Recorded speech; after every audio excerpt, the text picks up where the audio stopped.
Latest మనకు వచ్చినటువంటి reports ప్రకారంగా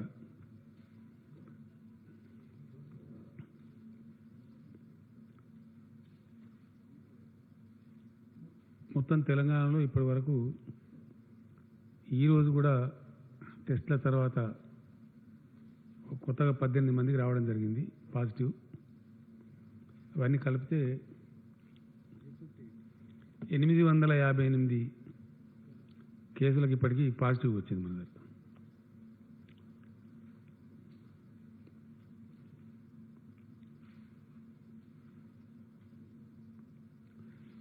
ఇందులో ఒక 21 మరణాలు సంభవించినవి.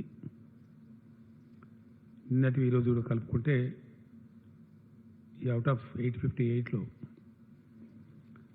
186 మంది మన దగ్గర నుంచి కోలుకొని అన్ని పరీక్షల తర్వాత వాళ్ళు డిశ్చార్జ్ కావడం జరిగింది. ఇప్పుడు చికిత్సలో మన దగ్గర ఉన్నవాళ్ళు 651 మంది ఉన్నారు. సీరియస్ లేవు కదా, సీరియస్ ఉందా? ఛాన్స్ లేదు అంటే మామూలుగా కదా, లేదు కదా, 4 కదా, వీళ్ళు కలిసిండ్రా. ఇందులో అంత భయంకరమైన పరిస్థితి ఎవరికి కూడా లేదు. అందరూ కోలుకొని మంచిగా మన దగ్గర నుంచి డిశ్చార్జ్ కావాలని చెప్పి మనం కూడా భగవంతుని ప్రార్థిస్తా ఉన్నాం. ఇవి ఇచ్చిండ్రమ్మా, ఇవి వచ్చినాయి కదా మనకి డీటెయిల్స్ అండి. ఒక 4 జిల్లాలేమో 0 ఉంది మనకి out of 33. Warangal rural, Yadadri Bhuvanagiri, Wanaparthy, Siddipet. ఇక్కడ కేసెస్ లేవు మనకి. ఫ్రీ ఆఫ్ కరోనా ప్రాబ్లం ఉన్నాయి అవి. తర్వాత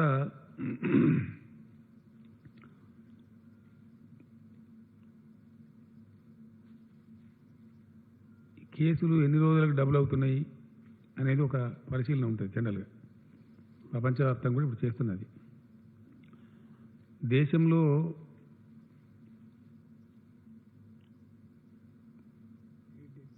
ఎనిమిది రోజులకోసారి ఉన్న కేసుల సంఖ్య డబుల్ అవుతా ఉంది.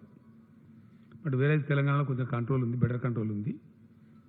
మోర్ దాన్ 10 days పడుతుంది మనకి డబుల్ కావడానికి పేషెంట్ల సంఖ్య. డెత్ రేటు, జబ్బు సోకిన వాళ్ళలో మరణించే వారి సంఖ్య చూస్తే కంట్రీ స్థాయిలో 3.22% ఉంది. తెలంగాణకు వచ్చేటప్పటికి 2.44% ఉంది. డెత్ రేట్లో కూడా మనం కొంచెం తక్కువనే ఉన్నాం. మిలియన్ కేసులకు ఎంతమందిని పరీక్షిస్తున్నారు 1 మిలియన్ మందిలో అని కంపారిజన్ చేస్తే ఇండియా స్థాయిలోనేమో పర్ మిలియన్ 254 మందిని పరీక్షిస్తూ ఉన్నారు. మన దగ్గర 375 మెంబర్స్ మనం టెస్ట్ చేస్తూ ఉన్నాం. టెస్ట్లో కూడా మనం కంట్రీ యావరేజ్ కంటే చాలా ఎబోవ్ ఉన్నాం. ఈ విధంగా ప్రయత్నాలు జరుగుతున్నాయి. వీటన్నిటి మధ్య ఇట్లా వచ్చింది. దీని తదనంతరం లాస్ట్ పేజ్లో మీరు చూడొచ్చు మీ దగ్గర వివరాలని. స్టార్టింగ్లో మనకు కొంచెం వైద్య సిబ్బందికి ఇతరత్ర అవసరమయ్యేటువంటి మెడికల్ ఎక్విప్మెంట్ తక్కువ ఉండేది మన దగ్గర. దేశంలో ఏ రాష్ట్రానికి కూడా ఇటువంటి జబ్బులు ఎదుర్కొనేటువంటి అలవాటు ఇంతకుముందు లేదు కాబట్టి, ఇంత ఉత్పాతం లేదు కాబట్టి కొంచెం తక్కువ అలవాటు ఉండేది. దానివల్ల ఈ ఎక్విప్మెంట్ అందుబాటులో ఉండేది కాదు. ఫస్ట్ ప్రెస్ కాన్ఫరెన్స్లో ఈవెన్ ప్రైమ్ మినిస్టర్ గారు కూడా అదే చెప్పినారు. తర్వాత ఎక్కడికక్కడ రాష్ట్రాలు, కేంద్రం మేల్కొని ప్రయత్నాలు ముమ్మరం చేసిన తర్వాత పూర్తి స్థాయిలో ఈ ఎక్విప్మెంట్ మనకు వచ్చిన్నది. నేను లాస్ట్ టైం ప్రెస్ కాన్ఫరెన్స్లో చెప్పినట్టుగానే ఈ పీపీఈ కిట్స్ కానీ, N95 మాస్క్ కానీ ఇవి మనకు వస్తూ ఉన్నాయి కంటిన్యూస్గా. వీటిని 10 లక్షల సంఖ్య కూడా తీసుకుపోవడానికి ప్రయత్నాలు జరుగుతున్నాయి. హెల్త్ మినిస్టర్ గారు ఎవ్రీ డే పర్సనల్గా మానిటర్ చేస్తూ ఉన్నారు. షార్ట్లీ అంటే మనకు అవసరానికి చాలిన దానికంటే కొంచెం ఎక్కువ కూడా ఎటువంటి విపత్కర పరిస్థితి వచ్చినా ఎదుర్కోవడానికి సిద్ధంగా ఉండేటట్టు ఈ ఎక్విప్మెంట్ పూర్తి స్థాయిలో తీసుకుంటూ ఉన్నారు. ప్రస్తుతం ఈ జబ్బును సాధ్యమైనంతలో కంట్రోల్ చేయడానికి వినియోగించబడుతున్న మందులు ఏవైతే ఉన్నాయో అవి కూడా ఇప్పుడు ప్లెంటీ ఉన్నాయి మన దగ్గర. మీకు నేను ఇచ్చిన లీఫ్లో వివరాలన్నీ ఉన్నాయి. ఏ ట్యాబ్లెట్స్ ఎన్ని ఉన్నాయని కూడా ఉంది. సో ఈ విషయం ఈ విధంగా మనం ముందుకు పోతా ఉన్నాం. ల్యాబొరేటరీస్ కానీ మన టెస్టింగ్ కెపాసిటీ కానీ అన్ని వివరాలు మీకు ఇచ్చిన పేపర్స్లో ఉన్నాయి. మీరు ఒకసారి చూస్తే మీకు ఐడియా వచ్చేస్తుంది. ఇది మాత్రమే చేస్తూ మిగతా సేవలు నిలిపివేయకుండా మన హెల్త్ డిపార్ట్మెంట్ వాళ్ళు, నేను ఫస్ట్ డేనే వాళ్ళకి చెప్పడం జరిగింది సీరియస్గా, పర్టికులర్లీ ప్రసవానికి సిద్ధంగా ఉన్నటువంటి మహిళలు కష్టమవుతుంది కాబట్టి అన్ని లాక్డౌన్ చేస్తున్నాం కాబట్టి అమ్మఒడి వాహనాలు పెట్టడం, వాళ్ళని సురక్షితంగా హాస్పిటల్ తేవటం, డెలివరీ చేసి మళ్ళీ సురక్షితంగా పంపించడం, ఇట్లాంటివన్నీ కూడా చాలా పకడ్బందీగా చర్య చేయమని చెప్పినాం. మిగతా ఈ తలసేమియా కానీ కిడ్నీ పేషెంట్ల యొక్క వాళ్ళకు అందించాల్సిన డయాలసిస్ సేవలు కానీ ఇవన్నీ కూడా చాలా పకడ్బందీగా చేయమని చెప్పినాం. ఎంతమందికి చేసింది అనేది మీ దగ్గర ఆ పేపర్లో వివరాలని, కీమోథెరపీ కావచ్చు, క్యాన్సర్ పేషెంట్లు కావచ్చు, కిడ్నీ పేషెంట్లు కావచ్చు, వాళ్ళకు కూడా ఇబ్బంది కలగకుండా సేవలు అందిస్తూనే ఉన్నారు. ఆ విధంగా జరుగుతూ ఉంది. దీని తదనంతరం ప్రపంచవ్యాప్తంగా కూడా పరిస్థితి కొన్ని దేశాల్లో చెప్పబడుతున్నప్పటికీ మళ్ళీ అక్కడ రిపీట్ కూడా అవుతూ ఉంది. చాలా దేశాలు మానేసుకున్న వాళ్ళు మళ్ళీ లాక్డౌన్ చేసినారు. ఉదాహరణకు సింగపూర్ లాంటి దేశం కూడా ఎత్తేసినారు, మళ్ళీ లాక్డౌన్ చేసినారు పరిస్థితిని బట్టి. అట్లా ఇప్పుడు దాదాపు 42 దేశాలు సంపూర్ణ లాక్డౌన్లో ఉన్నాయి ప్రెజెంట్లీ. అతి ఎక్కువ రోజులు ఉన్నటువంటి దేశాలు జాతీయ స్థాయిలో అంటే చైనా వుహాన్ వాడికి 77 రోజులు, Ireland 67 days, France 55 days, Australia 54 రోజులు, మలేషియా 46 రోజులు, నెదర్లాండ్స్ 44 రోజులు, లిథువేనియా 43 రోజులు, పెరు 42 రోజులు, ఇట్లా చాలా దేశాలు ఆస్ట్రేలియా ఇట్లా ఉన్నాయి వివరాలన్నీ. మొత్తం మీద 42 దేశాలు చాలా రోజులుగా ఉన్నవి. ఇట్లా ఉన్న పరిస్థితుల్లో మన దగ్గర కూడా లాక్డౌన్ కొనసాగుతున్నది. దాన్ని మే 3 వరకు గవర్నమెంట్ ఆఫ్ ఇండియా ఆల్రెడీ ప్రకటించున్నారు ఈ లాక్డౌన్ కొనసాగుతుందని చెప్పి. కానీ గవర్నమెంట్ ఆఫ్ ఇండియా చేసినటువంటి ఒక సవరణ ఏంటంటే రేపటి నుంచి 28 తర్వాత కొన్ని విషయాల్లో సడలింపులు ఇస్తున్నామని చెప్పినారు. మేము ఇప్పుడు క్యాబినెట్ చాలా సుదీర్ఘమైన చర్చ తర్వాత కంప్లీట్గా పరిశీలన చేసిన తర్వాత ఎట్టి పరిస్థితులలో తెలంగాణలో ఏ సడలింపు కూడా ఇవ్వదలుచుకోలేదు. No relaxation. No relaxation will be given in the state of Telangana. It's a clear decision. చాలా అన్ని రకాల ముందు వెనక మంచి చెడ్డ రాష్ట్ర ప్రజల ఆరోగ్యం వీటన్నిటి దృష్ట్యా మన దగ్గర వైరస్ తీరుదనులు వీటి దృష్ట్యా ఈ నిర్ణయం తీసుకున్నాం. హెల్త్ మినిస్టర్ గారికి నాకు వాళ్ళు వైద్య డిపార్ట్మెంట్ అందించినటువంటి సమాచారం ప్రకారం మనకి చాలా వరకు 1 మే మనం అవుట్ ఆఫ్ ప్రాబ్లం అయ్యే అవకాశం ఉంది అని చెప్తా ఉన్నారు. ఇక ఇప్పుడు ఉన్నటువంటి వాళ్ళు ఎవరైతే ఉన్నారో వాళ్ళందరూ కూడా ఎగ్జాస్ట్ అయిపోతున్న వాళ్ళ డేట్స్ 28 డేస్ ఉండాలనే ప్రోటోకాల్ కూడా కంప్లీట్ చేస్తూ ఎగ్జాస్ట్ అవుతా ఉంది బై 1 మే. ఎవ్రీడే డిశ్చార్జ్ అవుతూ ఉన్నారు కొద్ది మంది. 1 మే కల్లా పోతుంది. కానీ ఈ లోపల కొన్ని కొత్త కేసులు కూడా వచ్చేటువంటి అవకాశం ఉంది. అంటే అక్కడి నుంచి తగ్గేటువంటి అవకాశం ఉంటుంది. ఫర్ ఎగ్జాంపుల్ ఈరోజు 450 పైచీలకు టెస్టులు చేస్తే అందులో 18 మాత్రమే పాజిటివ్ వచ్చినాయి. కొన్నిసార్లు ఫ్లక్చువేట్ అవుతుంది, ఎక్కుతా ఉంది, కొద్ది తగ్గుతూ ఉంది, రకరకాలుగా ఉంది. But 1 may we pray to God and do the best effort. దాంతో డౌన్ఫాల్ పోయే ఆస్కారం ఉంటుందని చెప్పి మన వైద్య విభాగం యొక్క అంచనా ఉంది. అట్నే జరగాలని మనమందరం కూడా కోరుకుందాం. అయినప్పటికీ మనం జాగ్రత్తగా ఉండకపోతే మాత్రం దెబ్బతినే ప్రమాదం ఉంటుంది. గతంలోనే మనం గైడ్లైన్స్ ఇచ్చినాం. లాక్డౌన్ తెలంగాణలో అనౌన్స్ చేసిన రోజున గైడ్లైన్స్ ఇచ్చినాం. అవే గైడ్లైన్స్ యథాతథంగా అమలు చేయబడతాయి. సేమ్ ఇంతకుముందు ఉన్నటువంటి. సపోజ్ కూరగాయలు, పాలు, కిరాణా షాపులు తెచ్చి ఉంటాయని చెప్పినాం, నైట్ టైం కర్ఫ్యూ ఉంటుందని చెప్పినాం. అవన్నీ యథాతథంగా ఇంతకుముందు రాష్ట్ర ప్రభుత్వం నిబంధనలు ఏవైతే పెట్టిందో అవి యథాతథంగా అమల్లో ఉంటాయి. నిత్యావసర సరుకులు, పసిపిల్లలు తాగే పాలు, కూరగాయలు వగైరా వగైరా ప్రజలకు ప్రతిరోజు అవసరం ఉండేటి మాత్రకు డెఫినెట్గా అవి అందుబాటులో ఉంటాయి. కొన్ని పనులు కొనసాగుతాయని మనం చెప్పినాం. కొన్ని ఇండస్ట్రీస్, ఎందుకంటే ఇండస్ట్రీ అంటే రైస్ మిల్ ఫర్ ఎగ్జాంపుల్, వాళ్ళు బియ్యం పట్టకపోతే మనకు అన్నానికే రాదు. నూనె మిల్లులు కొన్ని కొనసాగుతాయని చెప్పినాం. మన అవి నిత్యావసర సరుకుల లింకే అది. సో అటువంటి శానిటైజర్లు, తర్వాత మనకు మంది ఇచ్చేటువంటి ఫార్మా కంపెనీలు, గతంలోనే మనకు ఇచ్చిన గైడ్లైన్స్ ఉన్నాయి, ఇవి అవి కొనసాగుతాయని. అవన్నీ కూడా కొనసాగుతాయి. ఆ గైడ్లైన్స్లో ఎటువంటి మార్పు లేదు. కానీ కేంద్రం చెప్పినటువంటి సడలింపు, ఇంకా కేంద్రమే రాష్ట్రాలకు ఇచ్చినటువంటి గైడ్లైన్స్లో ఒక మాట స్పష్టంగా చెప్పినారు. ఏ రాష్ట్రం కానీ దేశంలో, ఏ యూనియన్ టెరిటరీ కానీ మేమిచ్చే మార్గదర్శకాల కంటే ఇంకా స్ట్రిక్టర్ మెజర్స్ అక్కడ స్థానిక పరిస్థితులను బట్టి తీసుకోదలిస్తే తీసుకోవచ్చును, మాకు అభ్యంతరం లేదని చెప్పినారు. ఈ జీవో ఏదైతే 1897 జీవో ఉందో, ఎపిడెమిక్ డిజాస్టర్ మేనేజ్మెంట్ జీవో ఉందో, దాని కింద కేంద్ర ప్రభుత్వానికి ఉన్నటువంటి అధికారులే రాష్ట్ర ప్రభుత్వానికి కూడా ఉన్నాయి. ఆ పవర్ కూడా రాసింది స్పష్టంగా యాక్ట్లో. ఆ యాక్ట్ కిందనే మనం ఇప్పుడు ఈ ఆర్డర్స్ పాస్ చేస్తూ ఉన్నాం. టుడే క్యాబినెట్ కూడా తీసుకున్నది.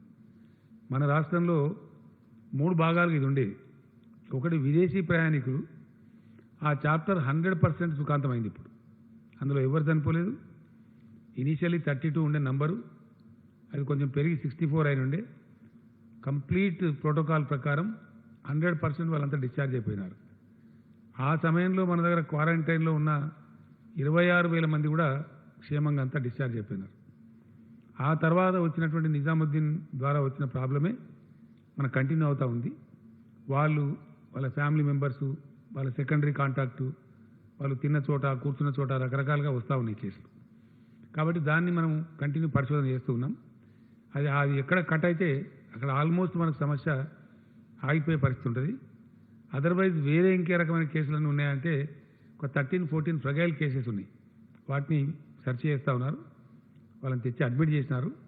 వాటిని ఆ నంబర్ పెద్దగా లేదు. అటువంటి సూచనలు కూడా మనకి ఇక్కడ పుటమరింపులు లేవు రాష్ట్రంలో. కాబట్టి దీనికి సంబంధించి మనకు బ్రేక్ కనుక దొరికితే చాలా వరకు మన రాష్ట్రం బాగుపడే అవకాశం ఉంటుంది. ఫర్దర్ కేసెస్ రాకుండా ఉండేదానికి కూడా ఆస్కారం ఉంటుంది. మనం అందరం కూడా భగవంతుని ప్రార్థిద్దాం అటువంటి సమయం రావాలని చెప్పి. కానీ ఎందుకైనా మంచిదని మనం ఈ సడలింపులు ఇవ్వటం లేదు. ఒకటి, మే 3 వరకు అంతకుముందు తెలంగాణ ప్రభుత్వం పెట్టినటువంటి ఏప్రిల్ 30 గడువు ఉండనే ఉంది. దాని మీద భారత ప్రభుత్వం విధించినటువంటి గడువు మే 3 వరకు ఉంది. కాబట్టి మే 3 వరకు ఎలా ఉండి తీరుతుంది. నేను చాలా ఇంటెన్సివ్ సర్వే చేయించిన. మన క్యాబినెట్ మీటింగ్ కోసం ఏదైతే పిలిచినామో, డెసిషన్ తీసుకోవాలి కాబట్టి జనంలోకి సర్వేలు పంపించాం. ఆల్మోస్ట్ 94-95% మంది ఖచ్చితంగా ప్రజల అవసరం దృష్ట్యా, ప్రజల ఆరోగ్యం దృష్ట్యా, ప్రజల క్షేమం దృష్ట్యా కఠినంగానే ఉండాలి, లాక్డౌన్ పొడిగించాలి అనే మాట సర్వేలో చాలా స్పష్టంగా వచ్చింది. అభిప్రాయ సేకరణ చేసినాం. దానిలో కూడా చాలా స్పష్టంగా వచ్చింది. కొన్ని టీవీ ఛానల్స్ వాళ్ళు కూడా చాలా విస్తృతమైనటువంటి చర్చ పెట్టినారు. వాళ్ళు ఎలక్ట్రానిక్ సర్వే చేసినారు, టీవీ నుంచి కూడా అడిగినారు, రకరకాలుగా ప్రయత్నాలు చేసినారు.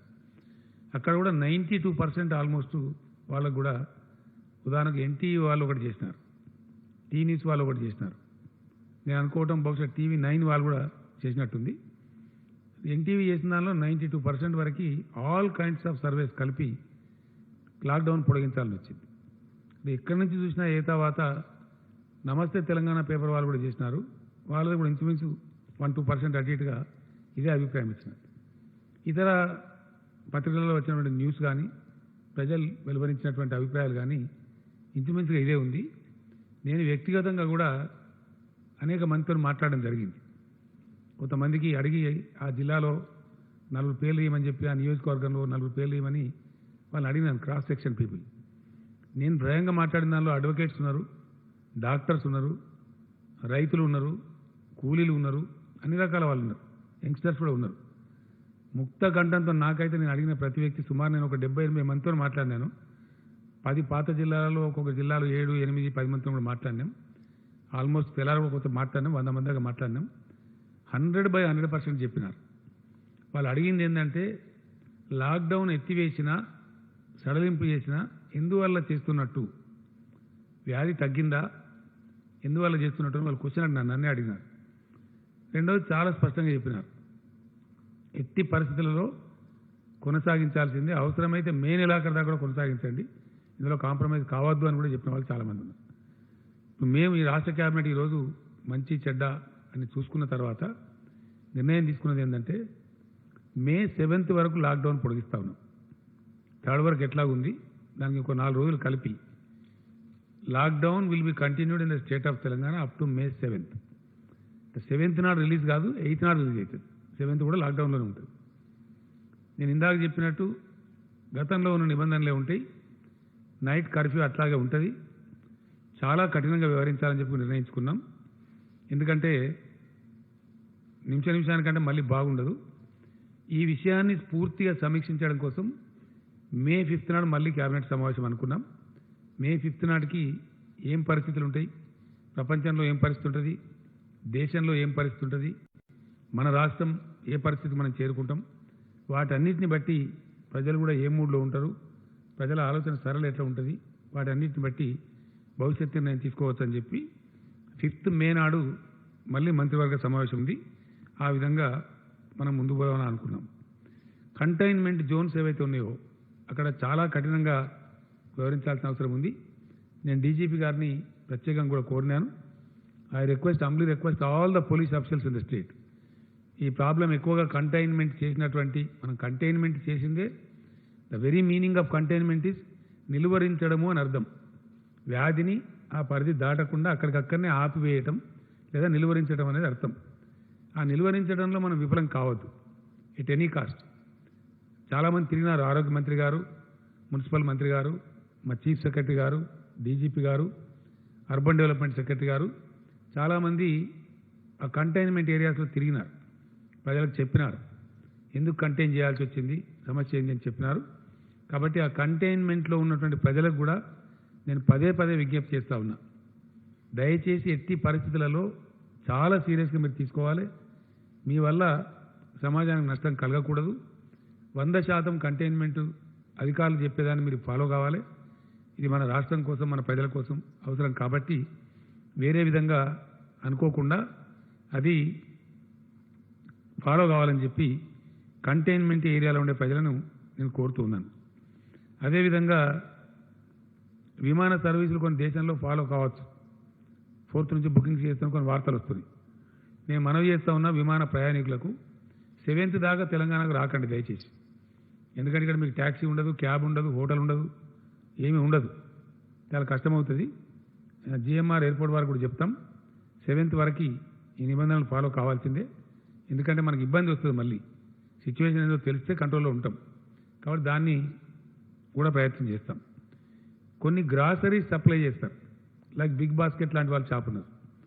గ్రాసరీస్ అంటే కిరాణా సరుకులు, ఇంగ్లీష్లో చెప్తే ఏదో గొప్ప కూడా గ్రాసరీస్ అంటే కిరాణా సరుకులు, కూరగాయలు ఇట్లాంటి సప్లై చేసే వాళ్ళకి ఇబ్బంది లేదు, ఫ్రూట్స్ కానీ సప్లై చేసే వాళ్ళకి ఇబ్బంది లేదు. కానీ కొన్ని ఉన్నాయి, వాళ్ళ పేరు ఏంటంటే ఒకటి స్విగ్గీ, ఇంకోటి జొమాటో, వీళ్ళు ఫుడ్ సప్లై చేస్తారు. ఇది కొద్దిగా ప్రమాదకరం. రేపటి నుంచి వీళ్ళని బ్యాన్ చేస్తూ ఉన్నాం. ఈరోజు ఆర్డర్స్ ఉంటే ఇచ్చుకోవచ్చు, కానీ రేపు పొద్దు నుంచి మాత్రం ఎట్టి పరిస్థితిలో ఈ స్విగ్గీ అనేది, జొమాటో అనేది రాష్ట్రంలో అనుమతించాం. వాళ్ళు ఒకవేళ అతిక్రమించిన మాటకు వాళ్ళ మీద చర్యలు తీసుకుంటాం. కారణం ఏంటంటే వేరే ఇతర ప్రాంతాల్లో మన దేశంలో ఒక పాస్తా అనేది పిజ్జా ఆ పిజ్జా అనేది తెప్పిస్తే 69 మంది దాంతో ఎఫెక్ట్ అయిపోయింది. ఢిల్లీ దేశ రాజధానిలో 69 మెంబర్స్ ఎఫెక్ట్ అయ్యారు. ఒక వ్యక్తి పిజ్జా తెచ్చిస్తే. మరి ఈ సపరేట్గా ఇంటికాడ మంచిగా ఇంత వండుకొని వెళ్ళిపోయా మీరు తినక, ఎందుకు మనకు అది ఈ పిజ్జా ఎందుకు, బొజ్జా ఎందుకు, దాంతో చచ్చుడు ఎందుకు నాకు అర్థం కాదు. ఏదో ఒకటి పప్పు ఒకరితో శుభ్రంగా ఇంట్లో ఉడికేసుకొని వేడివేడిగా తినేస్తే మనకు నవ్వొస్తాం, కానీ సేఫ్టీ ఉంటుంది, మంచిగా ఉంటాం. 4 రోజులు కష్టం వస్తే ఓర్చుకోవాలి కదా. ఈ 10-15 రోజులు పిజ్జా తినకపోతే చచ్చిపోతామా? ఎందుకు అనవసరంగా? దాంతో వచ్చేయలేదు, పోయేయలేదు. ప్రాణం కంటే ఏది కూడా విలువైంది కాదు. దయచేసి ఎట్టి పరిస్థితులలో అది దాన్ని అలో చేయం. ప్రజలకు కూడా నేను విజ్ఞప్తి చేస్తాను, అవి బంద్ చేయండి. ఈ 10-15 రోజులు మంచిది కాదు. ఈ మే 7th దాకా మాత్రం కఠినంగా బంద్ చేయాలి. బయట నుంచి తినుబండారాలు తెప్పించుకోకండి. మీకు అత్యవసరమైతే కిరాణా సరుకులు తెప్పించుకోండి, కూరగాయలు తెప్పించుకోండి, అంత అత్యవసరం ఉంటే అంతవరకు కానీ చేయదు దయచేసి. పండగలు ప్రార్థనలు ఎట్టి పరిస్థితుల్లో ఎవరైనా సరే ఇండ్లనే చేసుకోవాలి.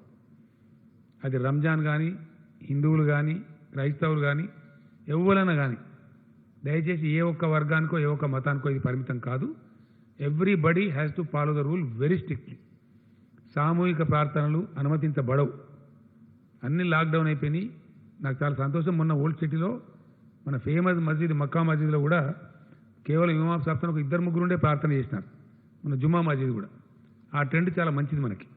కాబట్టి అంతటా కూడా అదే ఫాలో కావాలి. అన్ని ఆలయాలు మూసేసినారు.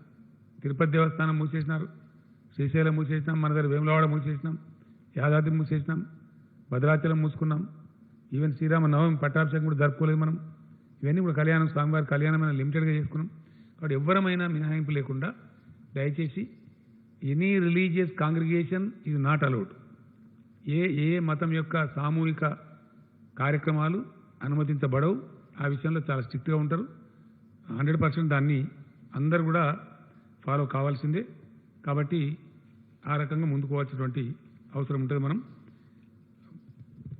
భవిష్యత్తు దృష్ట్యా, ప్రజల యొక్క ఇంట్రెస్ట్ దృష్ట్యా ఈ చర్యలు తీసుకోక తప్పదు. కాబట్టి దాన్ని అన్నిదా భావించద్దు. ఆ విధంగానే అందరు దయచేసి సహకారం చేయాలి. ఇప్పటిదాకా మంచి సహకారం అందిస్తూ ఉన్నారు ప్రజలు, చాలా సంతోషం. ప్రజాప్రతినిధులు కూడా అందరు పాల్గొంటూ ఉన్నారు. విశేషించి గ్రౌండ్లో ఉండే ప్రజాప్రతినిధులు చాలా బాగా పనిచేస్తూ ఉన్నారు. వ్యవసాయ కొనుగోళ్లకు సంబంధించి కూడా మంచి కోఆర్డినేషన్ జరుగుతూ ఉంది. వ్యవసాయ మంత్రి గారు కూడా నిరంజన్ రెడ్డి గారు కొన్ని జిల్లాలు పర్యటన చేశారు. టైం బాగాలేకున్నా కొన్ని చోట్ల వారు కూడా స్వయంగా కొనుగోలు కేంద్రాలు ప్రారంభించారు. వారితో పాటు అన్ని జిల్లాల మినిస్టర్స్ ఈ కొనుగోలును పర్యవేక్షిస్తూ ఉన్నారు. చాలా ఎఫెక్టివ్గా జరుగుతూ ఉంది, బాగా జరుగుతూ ఉంది. చాలా సంతోషం. అయితే అట్లే అదేవిధంగా జరగాలి. శానిటైజేషన్, పారిశుద్ధ్యం చాలా బాగా నిర్వహిస్తూ ఉన్నారు. ఆ క్లోరిన్ ద్రావకాన్ని కూడా పిచికారీ చేయించడంలో మన సర్పంచులు, మన గ్రామ పంచాయతీ సిబ్బంది, మన మున్సిపాలిటీలు, మున్సిపల్ సిబ్బంది, అధికారులు అద్భుతంగా పనిచేస్తూ ఉన్నారు. In a way I'm very happy. చాలా చాలా ఆశించిన రీతిలో పనిచేస్తూ ఉన్నారు. సర్పంచులు, స్థానిక సంస్థల ప్రతినిధులు, municipal corporators, councillors, chairmans, mayors అందరూ కూడా శక్తివంచన లేకుండా పనిచేస్తూ ఉన్నారు. 2-3 విషయాలలో స్టార్టింగ్లో కొంత ఇన్యాక్టివ్ ఉన్నా ఇప్పుడు మటుకు ఎవ్రీబడి ఈజ్ యాక్టివ్. ఈ పారిశుద్ధ్య పనులే కాకుండా వాళ్ళ ఊళ్ళను కాపాడుకోవడమే కాకుండా కంటైన్మెంట్ జోన్స్ను మెయింటైన్ చేయడమే కాకుండా సోషల్ వెల్ఫేర్ కూడా ఎవరైనా ఇతర రాష్ట్రాల వాళ్ళు ఉన్నా, ఎవరైనా లేని పేదవాళ్ళు ఉన్నా బాగా ఆదుకుంటూ ఉన్నారు. ఎక్కడికక్కడ అన్నదానం చేయడం కానీ, నిత్యావసరాల సరుకులు పంపిణీ చేయడం కానీ చేస్తూ ఉన్నారు. కొన్ని సంస్థలు కూడా దాతృత్వ విధానంలో ముందుకొచ్చి వాళ్ళు కూడా చేస్తూ ఉన్నారు. అటువంటి దాతలకి, దాతృత్వం ప్రదర్శించిన వాళ్ళందరికీ కూడా నేను హృదయపూర్వకమైనటువంటి ధన్యవాదాలు, కృతజ్ఞతలు కూడా తెలియజేస్తూ ఉన్నా. అదే స్పిరిట్తో కొనసాగండి. మన రాష్ట్రంలో ఎవరొక్కరు ఉపాసం ఉన్నా మనకు మర్యాద కాదు, మన గౌరవం కాదు. ఈ సంకట స్థితిలో, క్రైసిస్ ఉండే సమయంలో ఏ ఒక్క వ్యక్తి కూడా పస్తులు ఉండకుండా దయచేసి అందరు సర్పంచులు, అందరు కౌన్సిలర్లు, అందరూ మండలాధ్యక్షులు, జడ్పీ చైర్మన్లు, జడ్పీటీసీలు, మున్సిపల్ చైర్మన్లు, మేయర్లు, ఎమ్మెల్యేలు, మినిస్టర్లు, అధికారులుగా అయితే ఆల్రెడీ చెప్పినాం, వీళ్ళందరూ కూడా పాల్గొనాలి, పూనుకోవాలి. ఎక్కడ ఒక వ్యక్తి దయచేసి ఉపవాసం ఉండద్దు. ఎక్కడ ఒక వ్యక్తి ఆరోగ్యం కోసం కూడా ఇబ్బంది పడద్దు. 0-100కి మేము డయల్ చేయమని చెప్పినాం, చేస్తూ ఉన్నారు కొంతమంది. పోలీసు కూడా ఎఫెక్టివ్గా వాళ్ళని ఆదుకుంటూ ఉన్నారు. అదేవిధంగా కొనసాగాలని చెప్పి నేను కోరుతూ ఉన్నాను.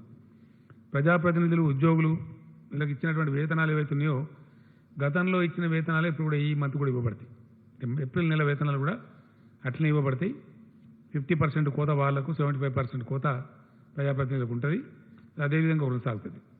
పెన్షనర్స్ ఎవరైతే ఉన్నారో దాంట్లో ఒక 1,11,000 కుటుంబాలు సెకండ్ పెన్షనర్స్ ఉన్నారు. పాపం వాళ్ళు అంటే పెన్షనర్, ఒరిజినల్ పెన్షనర్ చనిపోయి వాళ్ళ భార్యలో స్పౌస్ ఉన్న కేసులో ఫ్యామిలీ పెన్షన్ అంటారు దాన్ని. ఫ్యామిలీ పెన్షన్ స్వీకరించే వాళ్ళు మన రాష్ట్రంలో 1,11,000 కుటుంబాలని. అయితే వాళ్ళకు ఒరిజినల్ పెన్షన్ వచ్చే దానిలో 50% వాళ్ళకు వస్తుంది.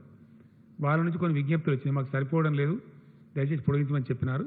సో పెన్షనర్లందరికీ కూడా 75% శాలరీ, ఇంతకుముందు 50% అనుకున్నాం, వాళ్ళకి 75% శాలరీ ఇవ్వడం జరుగుతుంది ఏప్రిల్ మాసానికి.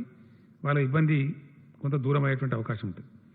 అదేవిధంగా వైద్య సిబ్బంది, మున్సిపల్ సిబ్బంది, హెచ్ఎండబ్ల్యూఎస్ సిబ్బంది, గ్రామ పంచాయతీ పారిశుద్ధ్య సిబ్బందికి ఇచ్చే నగదు ప్రోత్సాహకం ఏదైతే గతంలో ఇచ్చినామో ఏప్రిల్ మాసానికి కూడా ఆ ప్రోత్సాహకం కొనసాగుతూ ఉంటుంది. ఆ 10% గ్రాస్ శాలరీ మీద ఏదైతే ఇవ్వమని చెప్పినామో ఏప్రిల్ మంత్ శాలరీ కూడా వాళ్ళకు ఇవ్వడం జరుగుతుంది. వారితో పాటు చాలామంది పోలీస్ సిబ్బంది అద్భుతంగా పనిచేస్తూ ఉన్నారు, రాత్రింబవలు కృషి చేస్తూ ఉన్నారు. వారు కంటి మీద నిద్ర లేకుండా కూడా పనిచేస్తున్న సందర్భాలు చాలా ఉన్నాయి. వాళ్ళు లైఫ్ రిస్క్ చేసి ఎండనక వాననక తిండి ఉండి లేక పనిచేస్తున్నారు. పోలీస్ సిబ్బంది కూడా ఈ నెల శాలరీ ఇచ్చేటప్పుడు 10% వాళ్ళు కూడా గ్రాస్ శాలరీ మీద సీఎం గిఫ్ట్ కింద ఇవ్వమని ఈరోజు క్యాబినెట్ డిసైడ్ చేసింది. పోలీస్ సిబ్బందికి కూడా ఆ యొక్క సదుపాయాన్ని ఎక్స్టెండ్ చేస్తున్నాం. మనకు విద్యుత్ కార్మికులు రాత్రింబవళ్ళు పనిచేసి వాళ్ళు జనరేషన్లో కావచ్చు, ట్రాన్స్మిషన్లో కావచ్చు, డిస్ట్రిబ్యూషన్లో కావచ్చు చాలా అద్భుతంగా పనిచేస్తూ ఉన్నారు. వాళ్ళు చేసినారు కాబట్టి గొప్ప పంటలు పండినాయి రాష్ట్రంలో. మనకు 24 అవర్స్ క్వాలిటీ పవర్ సప్లై కూడా వస్తూ ఉంది. ఈ శాఖలో అందరూ కూడా కీలకమైన అధికారులే, కాకపోతే చిన్న స్థాయి ఉద్యోగులు చాలా పెద్ద సంఖ్యలో ఉన్నారు. వాళ్ళను O&M సిబ్బంది అంటారు, ఆపరేషన్ అండ్ మెయింటెనెన్స్ సిబ్బంది అంటారు. వారితో పాటు కొంతమంది ఆర్టిజాన్స్ కూడా ఉంటారు.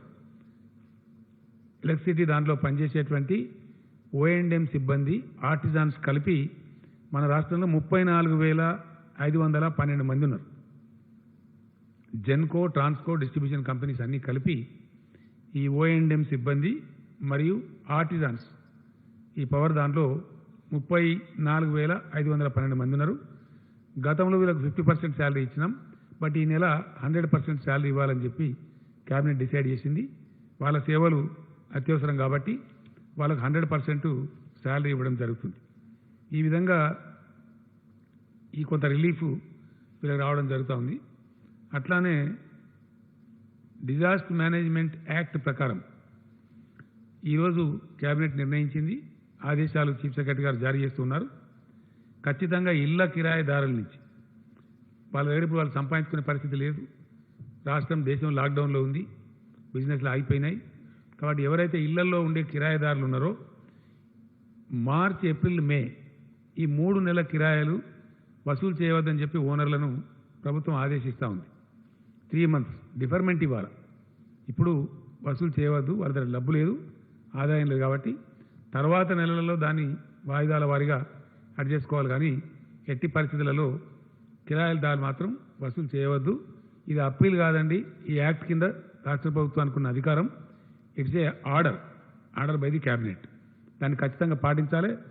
ఎవరైనా ఇబ్బంది పెడితే 100కు డయల్ చేసి చెప్పవచ్చు. అట్లా ఇబ్బంది పెట్టిన ఓనర్ల మీద కఠినమైన చర్యలు కూడా తీసుకోవడం జరుగుతుంది. కాబట్టి ఓనర్లందరినీ మేము రిక్వెస్ట్ చేస్తూ ఉన్నాం, ఈ కఠిన సమయంలో కిరాయిదారులను దయచేసి సతాయించవద్దు. అందరిని మనం సమాజం కలిస్తేనే లాభం చేయగలుగుతాం కాబట్టి ఒకరికొకరు అండగా ఉండాలి. కాబట్టి ఈ టైంలో దయచేసి వారిని ఇబ్బంది పెట్టని కోరుతూ ఉన్నాం. అదేవిధంగా ఈ ఇళ్ల కిరాయి కూడా మేము మీకు వాయిదా చేసినాం కదా అని వడ్డీ వసూలు చేయకూడదు. ఎలాంటి వడ్డీ లేకుండా వాయిదాల పద్ధతిలో తీసుకోవాలి తప్ప మీకు మేము డిఫర్మెంట్ ఇచ్చినాం కాబట్టి వడ్డీ కట్టాలా అని మళ్ళీ అదొక ఇబ్బంది పెట్టకూడదు. కాబట్టి వడ్డీ వసూలు చేయడానికి లేదు, ఇది గవర్నమెంట్ ఆర్డర్. అదేవిధంగా ప్రాపర్టీ ట్యాక్స్ చెల్లిస్తూ ఉంటారు. జిహెచ్ఎంసీ కావచ్చు, మున్సిపాలిటీస్ కావచ్చు, ఇతర కావచ్చు.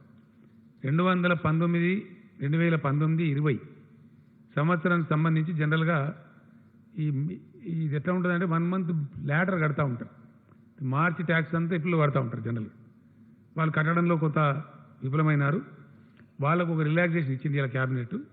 ఎటువంటి అపరాధ రుసుము లేకుండా, ఏప్రిల్ లోపల కట్టకపోతే అపరాధ రుసుము వేస్తారు. అపరాధ రుసుము లేకుండా 31st మే దాకా వాళ్ళకు ఛాన్స్ ఇవ్వడం జరిగింది. వాళ్ళు చెల్లించుకునే వాళ్ళు దానిలో ఎటువంటి పెనాల్టీ లేకుండా చెల్లించుకునే అవకాశం ఉంటుంది.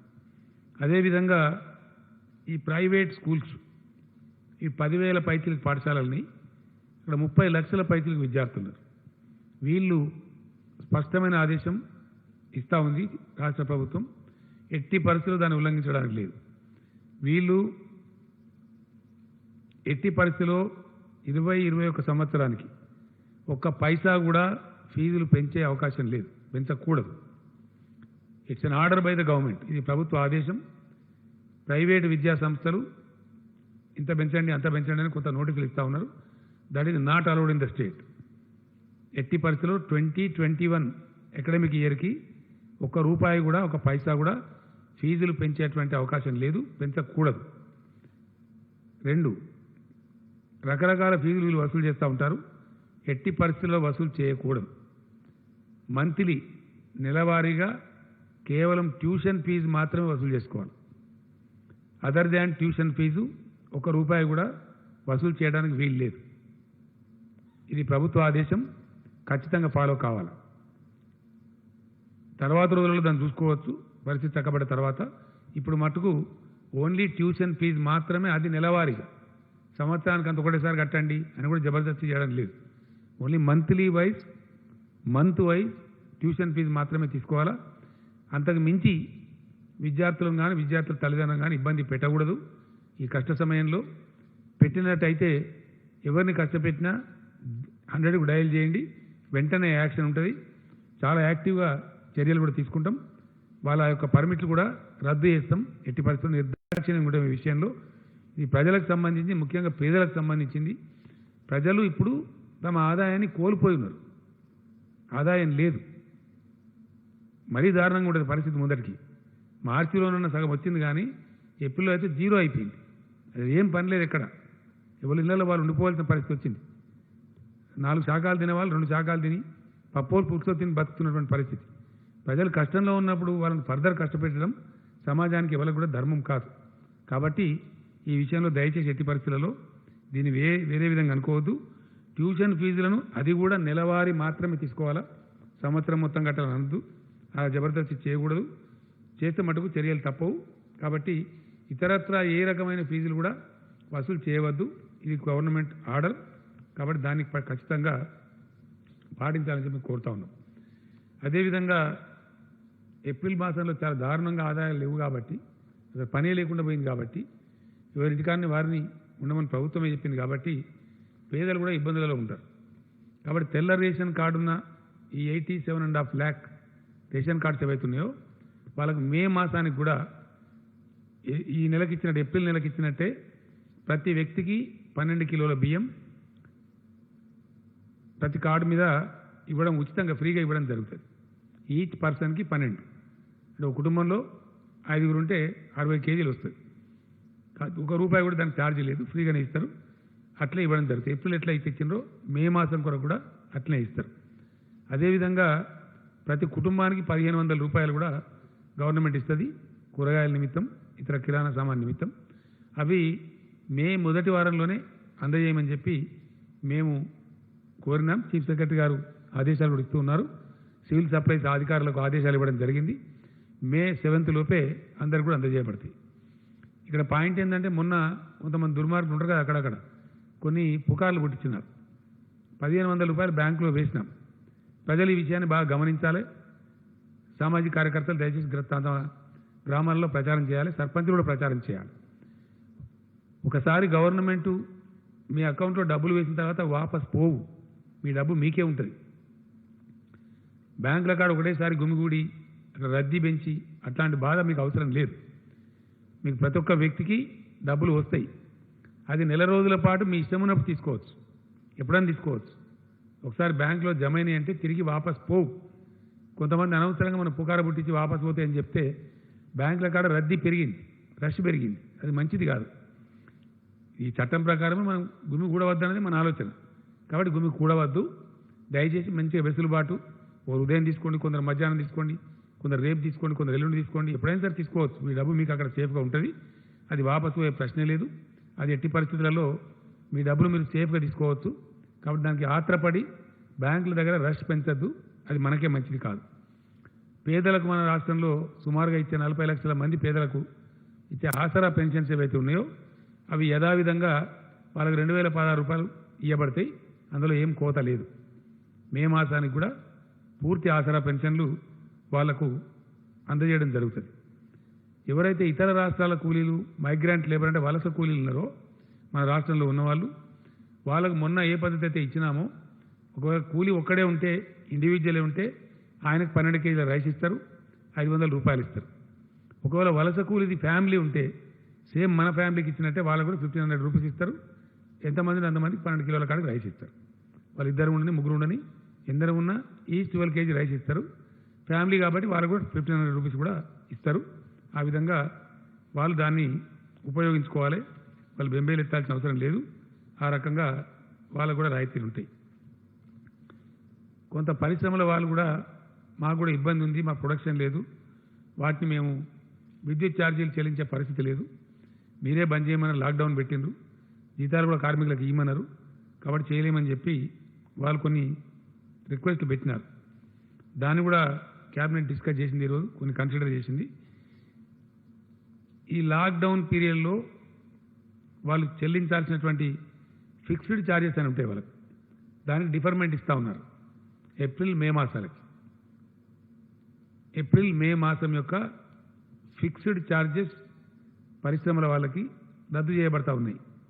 ఫిక్స్డ్ ఛార్జ్ అంటే ఏంటంటే కరెంటు వాడినా వాడకపోయినా కట్టే బిల్లులు అవి వసూలు చేయబడతాయి. ఇవాళ వాడలేదు కాబట్టి కరెంటు ఛార్జ్ వచ్చే ఆస్కారం లేదు, కాబట్టి they are not any problem. గతంలో ఎవరైనా ఇప్పుడు బిల్లులు సకాలంలో ఒకవేళ చెల్లిస్తామంటే ఒక 1% వాళ్ళకి రిబేట్ కూడా ఇస్తారు.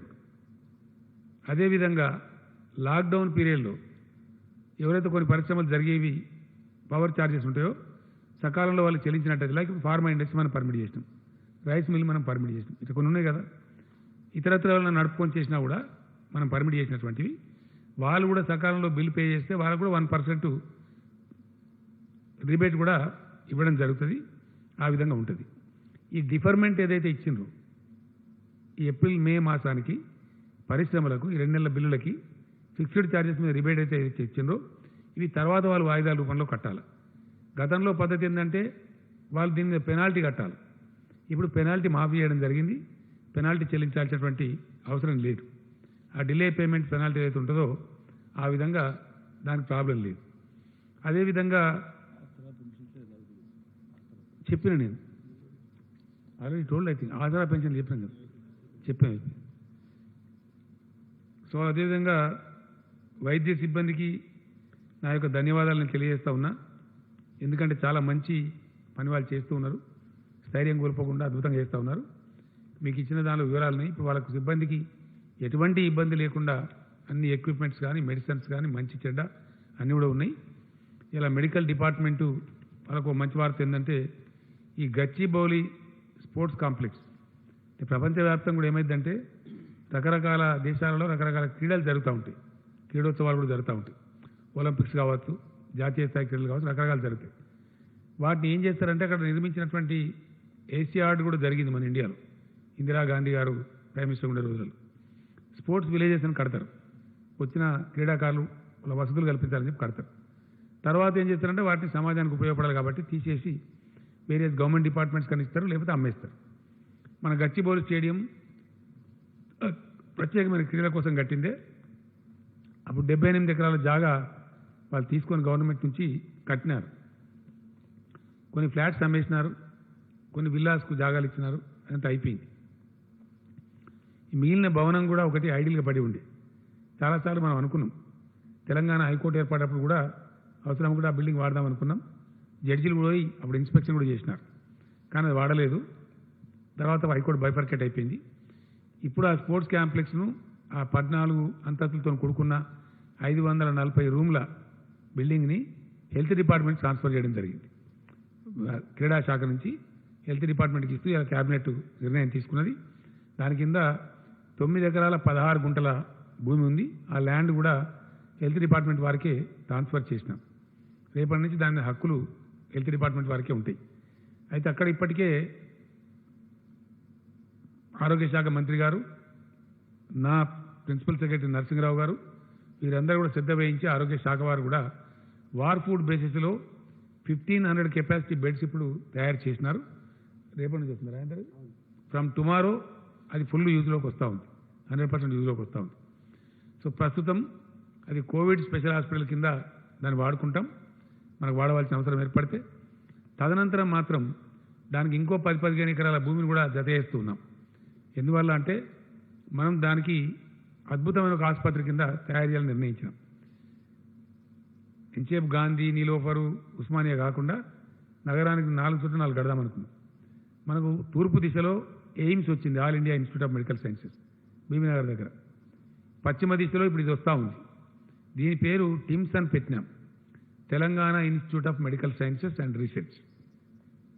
మీరు రాసుకోవాలి దయచేసి, Telangana institute of medical sciences and research.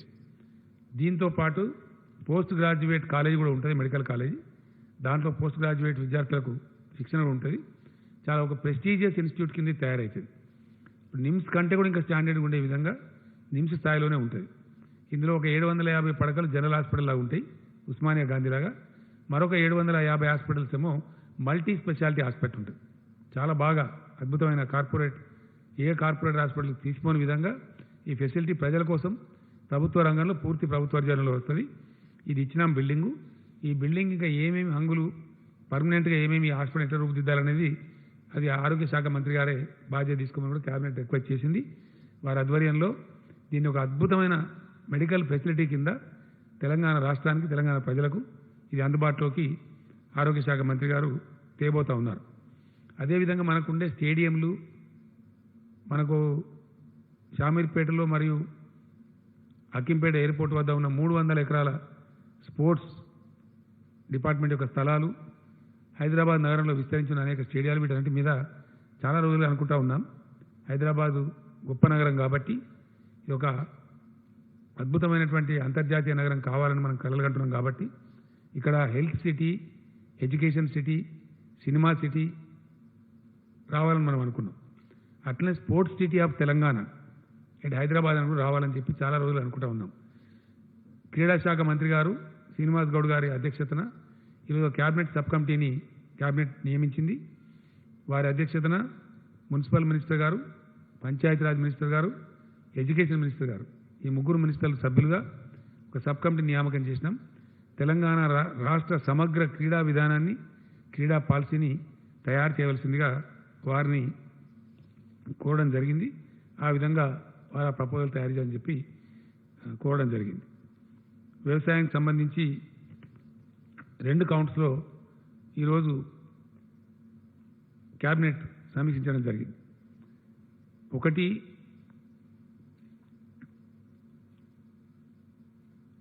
నాకు తెలిసి భారతదేశ చరిత్రలో ఎప్పుడు ఎక్కడ జరగని విధంగా, ఈవెన్ ఇప్పుడు కూడా ఏ రాష్ట్రంలో జరగని విధంగా ఒక తెలంగాణ రాష్ట్రంలో మాత్రమే రైతులు పండించిన పంటలన్నీ ప్రభుత్వం కొంటా ఉంది. ఇది first time in the Indian history. ఈ కోవిడ్ సందర్భంలో, కరోనా వ్యాధి సందర్భంలో కూడా ఏ రాష్ట్రం కూడా కొంటలేదు ఇండియాలో. తెలంగాణ రైతాంగం మీద మాకున్న ప్రత్యేక శ్రద్ధ, ప్రేమ కనబరచాలి, వాళ్ళని బాగు తీసుకురావాలి, ఖచ్చితంగా బాగు చేయాలి. ఎందుకంటే ఇక్కడ ఒక మాట నేను చెప్పాలి, ఖచ్చితంగా చెప్పాలి. ఒక చిన్న విషయం నేను మొన్న చెప్పిన తర్వాత నాకు చాలామంది ఫ్రెండ్స్ కూడా మాట్లాడినారు. కొన్ని ఆశ్చర్యకరమైన విషయాలు ఉంటాయి. ఈరోజు నిన్న ఒక రిపోర్ట్ వచ్చింది ఒక ఇంటర్నేషనల్ జర్నల్లో. ప్రపంచం మొత్తం అతలాకుతలమైన ఈ సందర్భంలో రేపు రాబోయే రోజులలో భోజనానికి కూడా ఇబ్బందులు వస్తాయి, వరల్డ్ రేషన్ పాటించాల్సిన అవసరం ఏర్పడుతుందని చెప్పారు. వరల్డ్ రేషన్ రెగ్యులేట్ చేసుకోవాల్సి వస్తుంది, చాలా దారుణమైన పరిస్థితులు ఏర్పడే ప్రమాదం ఉందని కూడా నిపుణులు తమ నివేదికలు ఇస్తూ ఉన్నారు. అంటే వ్యవసాయానికి ఎంత ఇంపార్టెన్స్ ఉందో దాన్ని బట్టి మనకు అర్థమవుతూ ఉంది. మనది ప్రధానంగా వ్యవసాయక దేశం. రైతాంగాన్ని, వ్యవసాయాన్ని బాగా నిర్లక్ష్యం చేయబడతా ఉంది ఈ దేశంలో. కానీ తెలంగాణ ప్రభుత్వం చాలా కమిట్మెంట్తోని అనేక స్కీములు తెచ్చి రైతు బంధు, రైతు బీమా, 24 hours ఉచిత విద్యుత్తు, సత్వర ప్రాజెక్టు నిర్మాణం, 6 నెలలు పంటల ప్రాజెక్టు ద్వారా నీటి సరఫరా, ఇవన్నీ చేసి చూపించినాం. ప్రాక్టికల్గా జరిగినాయి. శ్రీరామ్ సాగర్ ప్రాజెక్టు చరిత్రలో ఎప్పుడు కూడా కాకతీయ కాలువ 6 మాసాల పాటు నిరంతరంగా నీళ్ళు ఇవ్వలే. ఈసారి ఫస్ట్ టైం ఇచ్చినాం. ఏప్రిల్ 15th వరకు అనుకొని ఏప్రిల్ 15th వరకు కూడా విజయవంతంగా ఇచ్చినాం. అదంతా ప్రజల ముందు ఉంది, రైతుల ముందు ఉంది. ఈరోజు ఒక వరి ధాన్యమే కాకుండా మక్కలతో పాటు కందులు, శనగలు, సన్ఫ్లవరు, జువార్ అంటారు, తెల్ల జొన్నలు లేదా పచ్చ జొన్నలు కూడా కొనుగోలు చేయాలి రైతుల దగ్గర నుంచి అని క్యాబినెట్ ఈరోజు నిర్ణయించింది. కాబట్టి జొన్నలు అమ్ముకునే వాళ్ళు కానీ, సన్ఫ్లవర్ అమ్ముకునే వాళ్ళు కానీ శనగలు అమ్ముకునే వాళ్ళు కానీ ఆగమాగమయ్యే అవసరం లేదు. ప్రభుత్వమే ప్రతి గింజ కొంటది. మీరు మీ దగ్గర మీ జిల్లా మినిస్టర్స్ని లేదా మీ జిల్లా రైతు బంధు కమిటీలను సంప్రదించండి. అన్నీ కూడా ప్రభుత్వం కొనుగోలు చేస్తుంది. మీరు తక్కువ ధరకు అమ్ముకొని నష్టపోవద్దు. ఈరోజు ఒకరు ఇద్దరు మినిస్టర్లు మన సబితా ఇంద్రారెడ్డి గారు కూడా క్యాబినెట్ దృష్టికి తెచ్చినారు.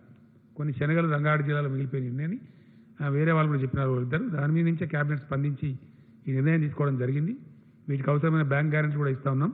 కాబట్టి ఈ వరి ధాన్యం, మొక్కజొన్న, శనగలు, సన్ఫ్లవర్ అంటే పొద్దుతిరుగుడు పంట. తర్వాత జొన్నలు, జువారి అంటాం మనం, తెల్ల జొన్నలు లేదా పచ్చ జొన్నలు. ఇవి తక్కువ ధరకు మీరు అమ్ముకోవద్దు. ప్రభుత్వమే కొంటది, మినిమం ప్రైజ్ కొంటది. కాబట్టి మీరు దాని గురించి ఇబ్బంది పడే అక్కర్లేదు. అది చేయమని చెప్పి నేను కోరుతా ఉన్నా. ధాన్యం సేకరణ చాలా విజయవంతంగా జరుగుతూ ఉంది, చక్కగా జరుగుతూ ఉంది. అది అదేవిధంగా కొనసాగి కంప్లీట్ కావాలని చెప్పి కూడా ఈరోజు క్యాబినెట్ అధికారులను ఆదేశించింది, వ్యవసాయ శాఖను ఆదేశించింది. ఆ రకంగా చాలా అద్భుతమైనటువంటి ఫలితాలు వస్తాయి. మంత్రి గారు కూడా యాక్టివ్గా పనిచేస్తూ ఉన్నారు. కింద డౌన్ ద లైన్ వ్యవసాయ శాఖ అధికారులు, మార్కెటింగ్ అధికారులు కూడా చక్కగా సమన్వయం చేస్తూ ఉన్నారు. వాళ్ళు అదేవిధంగా పనిచేయాలని చెప్పి వాళ్ళందరినీ కోరుతూ ఉన్నాం. అదేవిధంగా వర్షాకాలంలో మనం ఆన్గోయింగ్ ప్రాజెక్ట్ కంప్లీట్ చేసినాం. కాళేశ్వరం ప్రాజెక్ట్ కంప్లీట్ అయింది. ఈరోజే కాళేశ్వరం నీళ్లు సిద్దిపేటకు చేరుకున్నాయి. కొద్ది రోజులలోనే కొండపోచమ్మ సాగర్ దాకా కూడా వస్తాయి. కాబట్టి అనుకున్న లక్ష్యం దిశగా కాళేశ్వరం పరుగులు పెడతా ఉంది. అది ఖచ్చితంగా జూన్ నుంచి మొత్తం ఏరియాకు నీళ్ళు వస్తాయి, మనం అనుకున్న పద్ధతిలో వస్తాయి. కాబట్టి ప్రాజెక్టు ఆధారిత, బోర్ ఆధారిత లేదా వర్షాధారిత రూపంలో తెలంగాణ వర్షాకాలంలో, రాబోయే వర్షాకాలంలో వ్యవసాయ శాఖ వేసుకున్న అంచనాల ప్రకారం 1,35,00,000 ఎకరాలలో సాగు జరిగేటువంటి అవకాశం ఉంది, పంటలు వేసే అవకాశం ఉంది. మరి దానికి చాలా పెద్ద ఎత్తున యూరియా కావాలి. 21 లక్షల టన్నుల యూరియా కావాలి మనకు. ఆల్మోస్ట్ అన్ని ఎరువులు కలిపి 21.5 అంటే డిఏపి అవన్నీ కలిపి యూరియా. సో అట్లా మొత్తం మీద 21.5 లక్షల టన్నుల ఎరువులు అవసరం మనకు. దాని సేకరణలో మంత్రి గారు బాగా నిమగ్నమై ఉన్నారు, రివ్యూ చేస్తూ ఉన్నారు. We are successful. ఎటువంటి లోటు రాకుండా రైతులకు ఎరువులు సరఫరా కూడా చేయాలని చెప్పి క్యాబినెట్ నిర్ణయించింది. ఇప్పటికే సంసిద్ధంగా ఉన్నాయి. రైతులతో ఒక మనవి, రైతులకు నా విజ్ఞప్తి ఏంటంటే అందరూ ఒకసారి గుమిగూడి మీద వాడు ఎరువులు కొనుక్కోవడం కాదు. మీకు మే 5 వరకు చాలా వరకు మీకు మీ పంటల కొనుగోలు అయిపోతుంది. 90-95% అయిపోతుంది. ఏ 5% మిగులుతుంది. మే 5వ తేదీ నుంచి మీరు ఫర్టిలైజర్స్ కొనుగోలు చేసుకోవాలి. మీకు సర్కార్ డబ్బులు కూడా ఇస్తూ ఉంది, చెక్స్ కూడా వస్తాయి. కాబట్టి ఆ డబ్బులు తీసుకొని ఎరువు బస్తాలు కూడా లూజు కొనుక్కొని పోతూ ఉండాలి. వర్షాకాలం ఎంతో దూరం లేదు, జస్ట్ 1.5 మంత్లో జూన్లోనే స్టార్ట్ అవుతుంది. కాబట్టి ఎరువుల దుకాణాల కాడ కూడా మళ్ళీ రద్దీ ఏర్పడకుండా, ఎక్కువ మూగకుండా మీ పంటలకు వచ్చిన డబ్బులు తీసుకొని మీరు వెంటనే ఎరువుల కొనుగోలు స్టార్ట్ చేయాలని చెప్పి నేను రైతాంగాన్ని కోరుతా ఉన్నా. ఆ విధంగా చేసినట్టయితే రద్దీ లేకుండా కొనుక్కొని పోవచ్చు. ఇప్పుడు మన దగ్గర కొన్ని స్టాక్స్ ఉన్నాయి, కొన్ని ఇంకా అరేంజ్మెంట్స్ జరుగుతూ ఉన్నాయి. ఉన్న స్టాక్స్ అని అవుతూ ఉంటే మళ్ళీ మిగతా స్టాక్స్ కూడా వస్తూ ఉంటాయి. కాబట్టి రైతులు మే మాసంలోనే, మే నెలలోనే మీకు అవసరమైనటువంటి ఎరువులు, అది డిఏపి కావచ్చు, కాంప్లెక్స్ కావచ్చు, యూరియా కావచ్చు, కొనుగోలు చేసుకోవడం మంచిది. రద్దీ క్రియేట్ కాకుండా, రష్ క్రియేట్ చేయకుండా ఇప్పటి నుంచి కొనుక్కోవడం మంచిది. కాబట్టి చేయమని చెప్పి కోరుతా ఉన్నాం. వ్యవసాయ శాఖకు ఒక ఆదేశం ఇచ్చినాం. ఎందుకంటే ఇప్పటికిప్పుడు మనం ఫంక్షన్స్కి, పెళ్లిళ్ళకి అనుమతులు ఇవ్వం. మే 7 తర్వాత కూడా బహుశా ఇచ్చే అవకాశం ఉండదు. ఎందుకంటే మళ్ళీ ఒక్కసారి అంత ఓపెన్ చేసి ఫ్లడ్డింగ్ చేయం కాబట్టి చెయ్యం. అంటే దాదాపుగా ఇంకో నెల రోజుల దాకా ఫంక్షన్లు ఉండయి, వేడుకలు ఉండయి, ఇవి కూడా ఉండయి. కాబట్టి ఫంక్షన్ హాల్స్ దండిగా ఉన్నాయి మన రాష్ట్రంలో, గోడౌన్స్ తక్కువ ఉన్నాయి. కాబట్టి ఒక్క నెల కోసమే. కాబట్టి ఈ ఎరువులను నిల్వ చేయడానికి అన్ని మ్యారేజ్ హాల్స్ను సీజ్ చేసి వాటిని వాడుకోమని జిల్లా కలెక్టర్లకు ఆదేశం ఇచ్చినాం. కాబట్టి ఎక్కడికక్కడనే మండల కేంద్రంలో కానీ, తాలూకా కేంద్రంలో కానీ చాలా ఫంక్షన్ హాల్స్ ఉన్నాయి. అక్కడ పెట్టుకోండి. 15-20 రోజులలో మళ్ళీ మీరు ఆ విధంగా వాడుకోవచ్చు. కాబట్టి వాళ్ళకి ఏదైనా మామూలుగా ఇదేంటండి వచ్చే అవకాశం ఉంది, చెప్తాను. సో అట్లా మనకి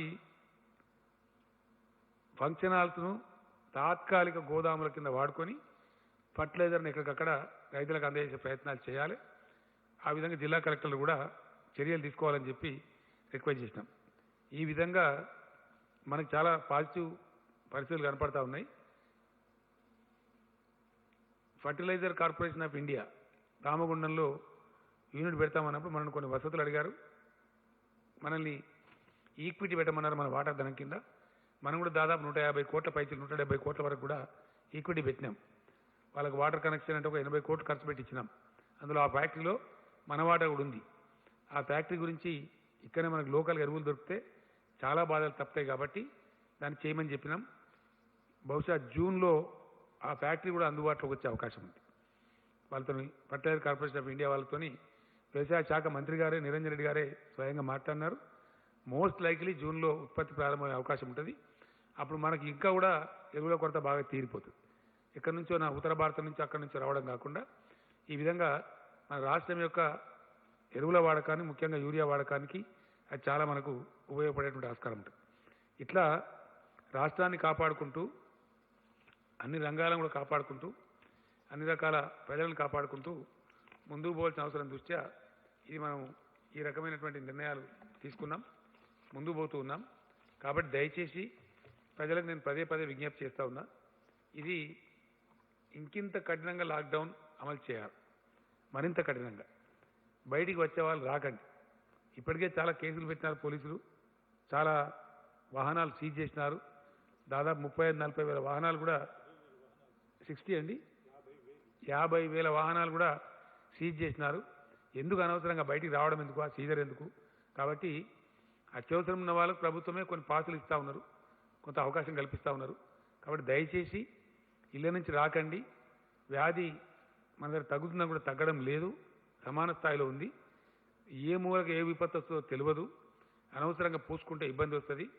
ఇలాగ ఈ జొమాటో ఇంకోటి ఏంటది స్విగ్గీ దాన్ని మూసేసినామంటే మాకు సంతోషం లేదు. దాని మీద కూడా ప్రభుత్వానికి వచ్చే ట్యాక్స్ పోతుంది. యాక్చువల్గా వాళ్ళు పోతే సేల్స్ ట్యాక్స్ వస్తుంది మనకి ప్రభుత్వానికి, అది ప్రభుత్వం నష్టపడుతుంది. కానీ మూసిన కారణం ఏంటంటే ఆ ఢిల్లీ ఉదాహరణ చూస్తే భయపడతా ఉంది. అనవసరంగా ఎవరు నలుగురికి అంటుకుంటే మళ్ళీ అది 100 మందికి 1000 మందికి పోతే చాలా ప్రమాదం వచ్చే ఆస్కారం ఉంటుంది. కాబట్టి ఈ చర్యలు ఎవ్వి ప్రభుత్వం తీసుకున్నా దయచేసి ప్రజల యొక్క క్షేమాన్ని, ప్రజల యొక్క మేలును దృష్టిలో పెట్టుకొని చేస్తారు తప్ప వేరే ఉద్దేశం కాదు. కాబట్టి అందరూ కూడా సహకరించాలి. ఎక్కడైనా ఇంకేమైనా లోటుపాట్లు ఉన్నట్టయితే, ఇంకా కూడా సహాయం చేరకుండా ఉన్నట్టయితే, ఇంకా కూడా ఏదైనా ప్రభుత్వ సహకారం మీకు అవసరం ఉన్నట్టయితే వెంటనే డయల్ 100కి ఫోన్ చేయండి. మీ దగ్గర ఉండేటువంటి మీ శాసనసభ్యులకు తెలియజేయండి, మీ సర్పంచ్లకు తెలియజేయండి, దాంతోపాటు అధికారులకు తెలియజేయండి, మీ జిల్లా కలెక్టర్ గారికి తెలియజేయండి. తప్పకుండా ప్రభుత్వం మీకున్న కష్టాలు తొలగించడానికి అన్ని ప్రయత్నాలు చేస్తుంది. కాబట్టి ఆ రకంగా ముందుకు పోదాం. ఈ కరోనా బారి నుంచి మనల్ని మనం కాపాడుకుందాం. కాబట్టి ధైర్యంగా ఉంటూ పెద్దలందరూ కూడా ఇప్పటికీ చాలా మంచి పని చేస్తూ ఉన్నారు. చాలా ప్రభుత్వం బాగా చేస్తుందని అభిప్రాయంతో ఉన్నారు. కాబట్టి అదే విధమైనటువంటి ప్రజలు ప్రభుత్వం కలిసి గట్టిగా దీన్ని ఎదుర్కొంటే ఈ ఉత్పాతం నుంచి, ఈ ప్రమాదం నుంచి మనల్ని మనం రక్షించుకోవచ్చు. నేను మళ్ళొక్కసారి గుర్తు చేస్తా ఉన్న ప్రజలకి, దీనికి ఇప్పటికీ ప్రపంచంలో మందు లేదు. ఉపశమన చర్యలకు వాడే హైడ్రాక్సీ క్లోరోక్విన్, జ్వరం తగ్గించడానికి అదే పారాసిటమాలు, టెంపరేచర్ తగ్గించడానికి తప్పితే అజిత్రోమైసిన్ అని ట్యాబ్లెట్లు, అవి తప్ప నిర్దిష్టమైనటువంటి మందు దీనికి లేదు. దీని మళ్ళీ నేను మే 5th ఇంకా డీటెయిల్గా చెప్తాను. ఇప్పటిదాకా మందు లేదు. ఇంకా కొన్ని విషయాలు చాలా ఆశ్చర్యంగా ఉన్నాయి, ఎందుకంటే చాలా తమాషా జరగబోద్దని చెప్తా ఉన్నారు. కాబట్టి వ్యవసాయం జరగాల, ఆ వ్యవసాయం కూడా దయచేసి విడివిడిగా ఉండాలా. ఒక మాట చెప్తాను నేను ముగించే ముందు. ఈరోజు ఇండియా 135 కోట్ల జనాభా ఉన్న భారతావనికి అన్నం పెట్టగలిగేటువంటి దేశం ఏదైనా ఉందా ప్రపంచంలో? లేదు. మన పెద్దలు చెప్తారు, పిచ్చి పిచ్చి పనులు చేస్తే దరిద్రం పోతావు, నువ్వు దెబ్బతింటావు, దివాలా అవుతావు, దివాలా అయితే అడుక్కొని తినాలని చెప్తారు. మనం కూడా వ్యవసాయం నిర్లక్ష్యం చేస్తే అడుక్కొని తినాలంటారు. అడుక్కొని తిందామంటే కూడా పెట్టే శక్తి ఉనికి లేదు. అంటే మన వ్యవసాయాన్ని మనం కాపాడుకోవాలి, మన రైతాంగాన్ని కాపాడుకోవాలి. 135 కోట్ల కడుపులు నిండాలి 2 పూటలు అంటే మనకు ఏ దేశానికి కూడా మన తెలంగాణ కంటేనే 100 దేశాలు చిన్నవి ఉన్నాయి ఈ గ్లోబ్ మీద. మనతో పాటు సమానంగా మనకన్నా కొంచెం పెద్దగా ఉన్న దేశం చైనా ఉంది. వాళ్ళ పొట్టలకు వాళ్ళే సరిపోతారు. కాబట్టి మన పొట్టలు మనమే నింపుకోవాలి.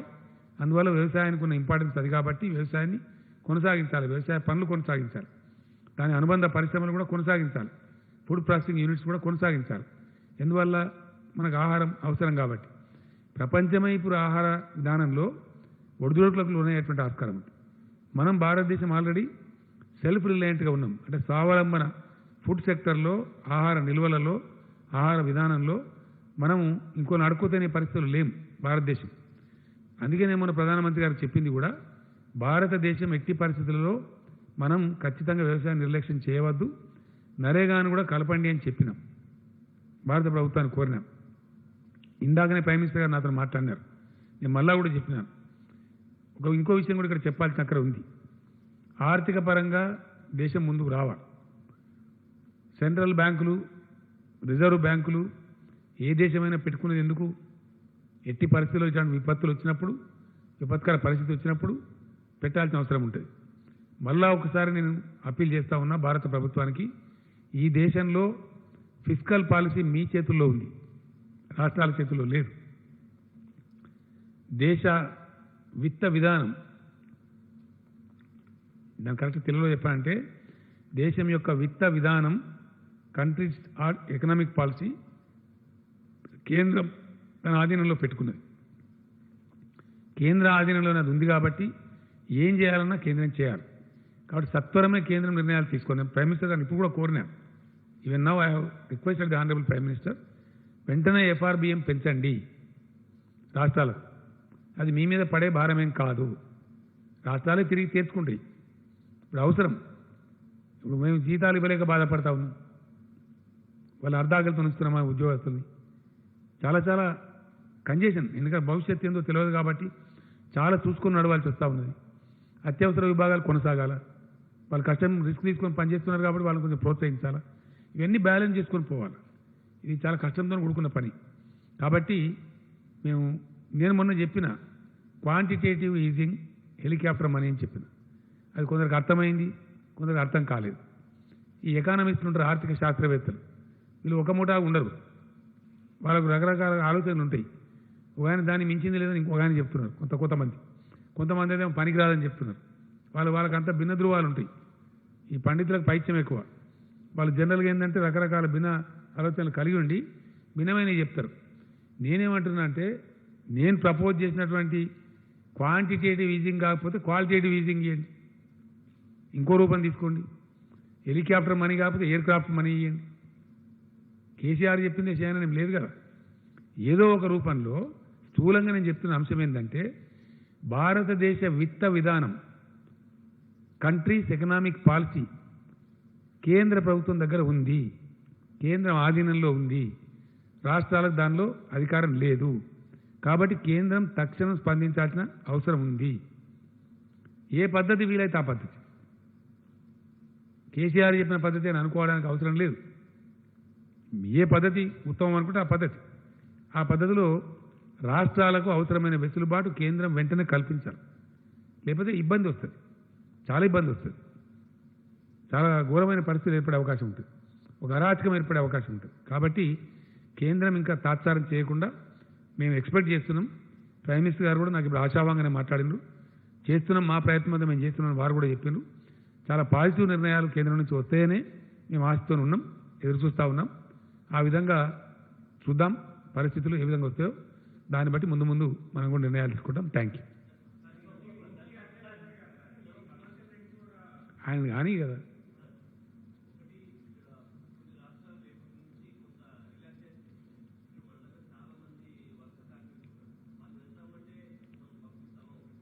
పంపించేది లేదండి, నో. ఇంటర్నేషనల్ లేదండి, ఓన్లీ డొమెస్టిక్ అంటున్నారు. 4th నుంచి ఇంటర్నేషనల్ లేదు. టికెట్ కూడా ఇప్పుడు బుక్ చేసుకోమని విమానయాన సంస్థలు చెప్తున్నది డొమెస్టిక్ వాటికి మాత్రమే. అది May 4th నుంచి అని చెప్తున్నారు. మా దగ్గర May 4th కూడా మేము అనుమతించాం ఎట్టి పరిస్థితులలో, ఓన్లీ ఆఫ్టర్ May 7th. అది May 5th తర్వాత.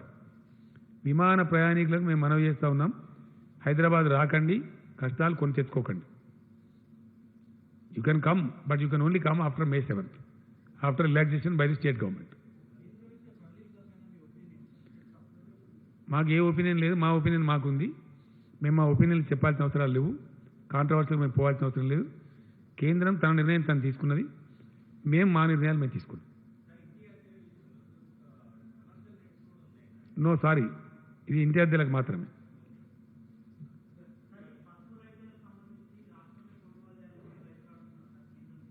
గతంలో ఎప్పుడు కొనుగోలు చేయలేదు, అది అంతా భారీ పంట కాదు, అది పరిశీలిస్తాం.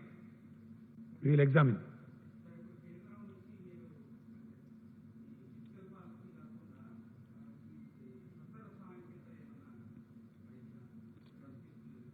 నేను ఏమంటున్నా అంటే అది కేంద్రమే ఆఫర్ చేయాలా? వాళ్ళు ఏం చేసిందంటే నేరుగా ముందు ఒక 1,70,000 crores ప్యాకేజ్ ప్రకటించి ఇచ్చినారు. ఏ రకరకాల పద్ధతులు ఇచ్చినారు. జన్ధన్ ఖాతా ఉన్న ఒక 500 రూపీస్ వేయటం, బియ్యం ఇవ్వటం, ఇట్లాంటి కొన్ని కార్యక్రమాలు చేసినారు. ప్రధానమంత్రి గారు స్వయంగా చెప్పినారు, పథకాలు కలిపి ఇవ్వండి, ఇందులో పోటీ అవసరం లేదు, డబ్బు దుబారా వద్దు, ఎంత అవసరమో అంత ఇవ్వండి అని చెప్పినారు. మొత్తానికి జరుగుతూ ఉంది. మేమేమంటున్నామంటే అది పేదలను ఆదుకోవడానికి, అనుకోకుండా వచ్చిన ఉత్పాతాన్ని ఆదుకోవడానికి, తాత్కాలిక ఉపశమన చర్యలకి అది దోహదపడుతుంది. ఇప్పుడు సపోజ్ మేము ఇస్తున్నాం, బియ్యం ఇస్తున్నాం, 12 కిలోలు ఫ్రీగా ఇస్తున్నాం, ఒక 1,500 రూపాయలు ఇస్తున్నాం. అది మినిమం గ్యారంటీ, కనీసం కూరో కాయో పప్పో పులుసో తినడానికి ఉపయోగిస్తుంది, మొత్తానికి కాదు. మొత్తానికి జరగాలంటే రాష్ట్రాలు ఆర్థికంగా పటిష్టంగా ఉండాలి, ఉంటే పాలసీలు కరెక్ట్ చేయగలుగుతారు. సపోజ్ మిమ్మల్ని అడిగింది ఏంటంటే, ఫర్ ఎగ్జాంపుల్ మేము ధాన్యం కొంటున్నప్పుడు రైతు దగ్గర నుంచి దాన్ని మేము మొత్తం ఇవ్వలేం, వరి ధాన్యం మేరకు ఎఫ్సిఐకి ఇస్తే ఎఫ్సిఐ వాళ్ళు ధాన్యం తీసుకోరు, బియ్యం తీసుకుంటారు మన దగ్గర. దాని కస్టమైజ్డ్ మిల్లింగ్ ఎఫ్సిఐకి ఏ గ్రేడ్లో అవసరం ఉంటుందో ఆ స్థాయికి మిల్లింగ్ చేసి మనం ఇవ్వాలి. ఇదంతా ప్రాసెస్. ఇదంతా అయిపోయి చివరి రూపాయి మనకు రావడానికి ఎఫ్సిఐకి మనం ఇస్తే, ఎఫ్సిఐ మనకిస్తే ఈ మధ్యలో ఒక 4, 5, 6 నెలలు పడుతుంది.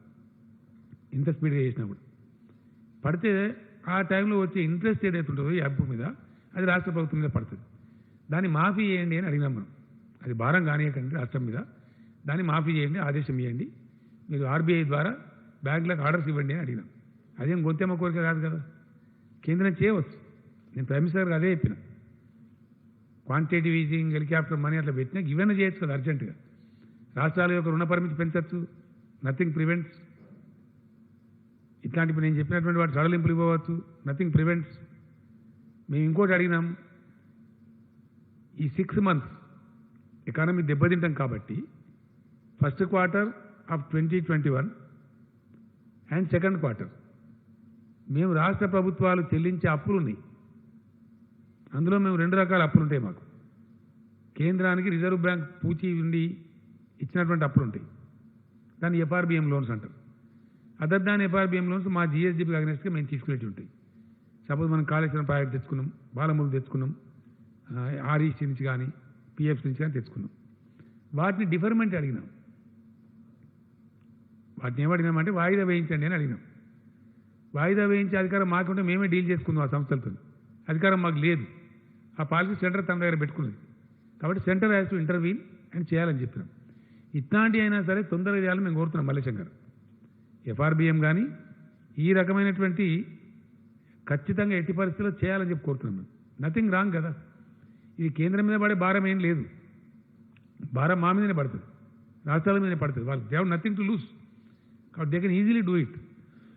ఇవైనా సరే తాత్సారం చేయకుండా, ఆలస్యం చేయకుండా మీరు చెయ్యండి అని ఇంతకుముందే just half an hour before నేను ప్రైమ్ మినిస్టర్ గారిని మళ్ళీ ఒకసారి రిపీటెడ్ కోరినాను.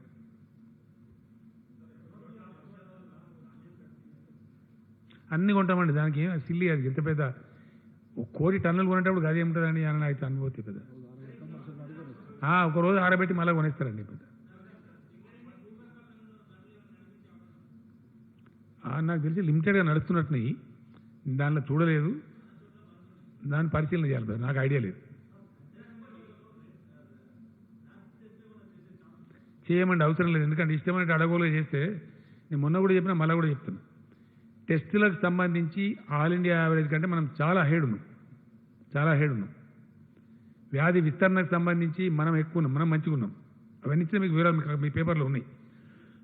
ఆ క్వశ్చన్లు రావద్దని మీకు పేపర్లు ఇచ్చినాం మేము. డెత్ రేట్లో కూడా మనం చాలా మెరుగ్గా ఉన్నాం. కాబట్టి ఏది పడితే అది అడగోలుగా చేసి ప్రైవేట్కి ఇచ్చి ఇటు ఇచ్చి కొంతమంది కొన్ని అభిప్రాయాలు ఉన్నాయి. కాబట్టి మేము మా కంట్రోల్లోనే ఉంచుకోవాల్సింది. ఇది ప్రత్యేకమైన పరిస్థితి. ఎందుకు మేము గచ్చిబౌలి అర్జెంటుగా 1500 హాస్పిటల్ ఎందుకు తయారు చేసినాం? మాకైతే చాలా నియంత్రణ ఉంటుంది, కంట్రోల్ ఉంటుంది. ఒక్క చేమికెళ్ళి 12 వాళ్ళు అంటారు చూడండి మన ఊళ్ళల్లో. అప్పుడు ఏమైందంటే తెలుస్తుంది మనకి ఏం జరుగుతుంది, స్టేటస్ ఏంది, కరెక్ట్ ఏంది, మంచి ఏంది, చెడ్డ ఏంది, కంట్రోల్ ఉంటుంది. మా శక్తి మించినప్పుడు తప్పకుండా ప్రైవేట్ ఇన్వాల్వ్ చేస్తాం. ఇలా 1500 పర్ డే టెస్టింగ్ కెపాసిటీ ఉంది మనకి. ఇనిషియల్గా ఉన్నట్టు లేము. కాబట్టి ఖచ్చితంగా గవర్నమెంట్లోనే టెస్టులు జరుగుతాయి, గవర్నమెంట్లోనే జరుగుతుంది. అత్యవసరం అయితే తప్ప అటువంటి అవసరం లేదు మనకి ప్రస్తుతానికి. అవసరమైనప్పుడు తప్పకుండా ఆలోచన చేస్తాం. ఒక్కరండి.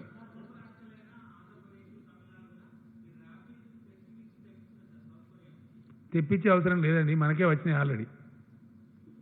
ఎవరు తెప్పించే అవసరం లేదు, గవర్నమెంట్ ఆఫ్ ఇండియానే పంపిస్తున్నది. మనకు కూడా కొన్ని వచ్చినాయి.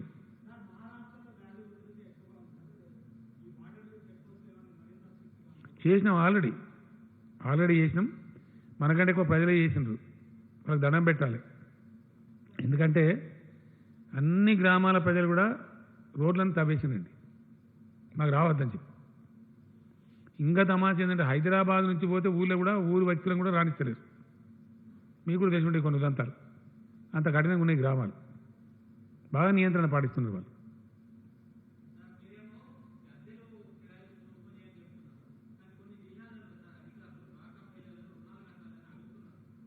అర్థం కాదు బ్రదర్. నేను డాక్టర్ రుణాల గురించి ఇప్పుడు చెప్పలేదే. డాక్టర్ రుణాలు కట్టాలి బ్రదర్, కంపల్సరీ కట్టాలి. ఎందుకంటే వాళ్ళు తీసుకుంటారు బ్యాంక్ నుంచి డబ్బులు, అవి చేసి మళ్ళీ కడుతుంటారు వాళ్ళు.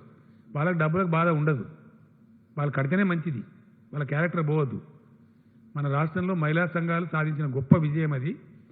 99.9% రెగ్యులర్ పేమెంట్స్ ఉన్నాయి. కాబట్టి బ్యాంకులు ప్రభుత్వం 5 లక్షలు చెప్తే 5 లక్షలు ఇస్తున్నారు, 10 లక్షలు చెప్తే 10 లక్షలు ఇస్తున్నారు. ఎనీ అమౌంట్ ఇవ్వడానికి సిద్ధంగా ఉన్నారు. కాబట్టి అది మంచి స్కీమ్ ఉంది, దాన్ని చెడగొట్టద్దు.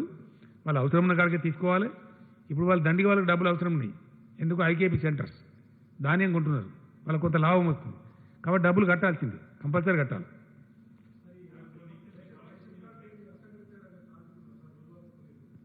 నేనేం చెప్తున్నా అంటే ఎవరన్నా ఇబ్బంది ఉంటే, మేమందరిని ఆదుకుంటున్నాం, ఇబ్బంది ఉంటే ప్లీజ్ డయల్ 100. రైట్. ఏందండి ఏ విషయంలో తప్పట్టిందండి? ఏ దానిలో వాళ్ళు ప్రభుత్వానికి వచ్చినప్పుడు చాలా గొప్పగా చేయమని చెప్తామండి. గరీబ్ వాళ్ళు ఎందుకంటే అనవసరం వాళ్ళ గురించి ఏం అర్థం పర్థం ఉండాలి కదా మాట్లాడడానికి. ఇప్పుడు మీకు చెప్పి మీకు ఇచ్చిన కాగితం ఉంది కదండి, దట్ ఇస్ అఫీషియల్ రికార్డ్. మీకు ఇచ్చిన కాగితం ఏదైతుందో that's official record. All India గురించి అయితే మేము తప్పు చెప్పలేం కదా, మేము చెప్తాం అనుకుంటారా? We are ahead of all India average. We are much better than so many states. ఈ గవర్నమెంట్ యొక్క పనితనానికి గది నిదర్శనం. ఎవరో ఆపోజిషన్ ఏం ఆపోజిషన్ ఉన్నారు.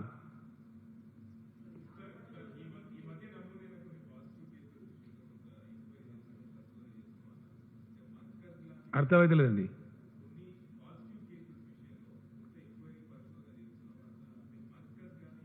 ఏం పరిశోధన లేదు. కంటిన్యూ చేస్తారు కదండి.